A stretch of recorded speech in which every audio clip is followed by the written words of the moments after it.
The 10.8.26 session has just come to a close, following a period of intense, market-wide upward momentum. Before we break down the tape, note that this is a look into my personal trading process and is strictly not financial advice. This chart of the Dow Jones shows the immediate reality of the session, a sharp, aggressive sell-off that was met with an equally steep recovery. Following that bounce, price is currently consolidating near the local highs at the 53,973 level. The tech-heavy NASDAQ is mirroring this exact structural recovery, printing a nearly identical V-shape off its recent lows. As it stands, the NASDAQ is holding a closing price just under the 29,622 resistance level.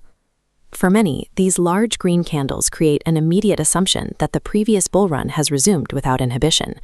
However, while these index charts look overwhelmingly bullish on the surface, the underlying market internals and the macro calendar suggest we are entering a high-risk zone.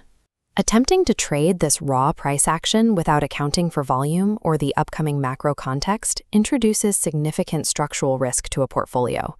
To understand that risk, we need to look past the price and analyze the relationship between momentum and volume, using the S&P 500 as our proxy for the broader market. This is the S&P 500 hourly chart. If we look back at the initial capitulation drop, the structural health of the move is clear. Notice the massive, dense volume bars at the bottom of the chart during that downward move, confirming heavy institutional selling. Now, compare that to the volume bars during the current consolidation near the 7,753 level. These recent bars are tapering significantly, showing much lower participation than we saw during the initial drop. When volume tapers as price reaches local highs, it indicates that aggressive institutional buying is not currently present to support these elevated levels. This creates a low-volume float, where price drifts upward on thin liquidity, but lacks the foundation required to withstand a return of selling pressure. We are seeing a high price achieved on dying volume, which points to an institutional pause rather than a definitive breakout. We can confirm this pause by looking under the hood at how individual sectors are performing relative to the indices. Historically, a sustainable bull market requires the mega-cap technology stocks to lead the move. The sector heat map shows a clear divergence. The technology sector is dominated by these large red blocks. Specifically, we see heavy losses in semiconductors and consumer electronics, with NVIDIA down 2.86% and Apple down 1.62%. At the same time, we see deep green clusters in healthcare, led by Eli Lilly, and energy, led by ExxonMobil. This is a textbook defensive rotation. Institutions are shifting capital into safe haven, value-oriented sectors, while growth engines are seeing net outflows. This divergence is a warning sign. Primary indices are being held up by defensive positioning, while sectors that typically drive growth are bleeding. The internal structure of the market reflects a cautious, hedged approach from institutions, contradicting the bullish appearance of the index charts. This raises a logical question. Why is institutional volume drying up and rotating into defensive sectors right now? Large institutions generally avoid guessing market direction ahead of major events. They freeze and wait for macroeconomic certainty. The upcoming economic data slate explains this freeze. Look at the schedule for the middle of the week.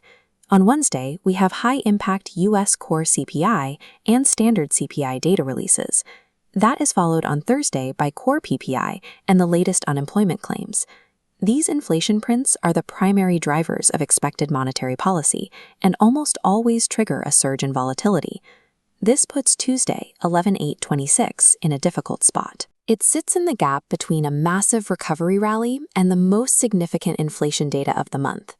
On a BAP day like this, institutions typically lock in gains from the recovery and pull limit orders, which drains liquidity from the tape. Tuesday is essentially a structural macro waiting room, which sets the stage for a low-volume, erratic environment. We can now synthesize these data points into a concrete trade plan for the Tuesday session. We have 3 core inputs: price charts on tapering volume, defensive market breadth, and the impending CPI bottleneck. Combined, these factors resolve into a single likely output, a low-volume chop day. Based on this, I expect Tuesday to be characterized by tight, range-bound consolidation, rather than a trend breakout. The primary objective for this session is capital preservation. Breakouts should be avoided tomorrow. In a low liquidity environment, price expansions often result in fakeouts that reverse immediately against participants. A more viable alternative is a mean reversion approach, playing the edges of the established range rather than betting on trend continuation. A professional edge is often defined by knowing when to stay on the sidelines. Protecting capital today ensures you have the liquidity to trade the high-impact CPI moves later in the week.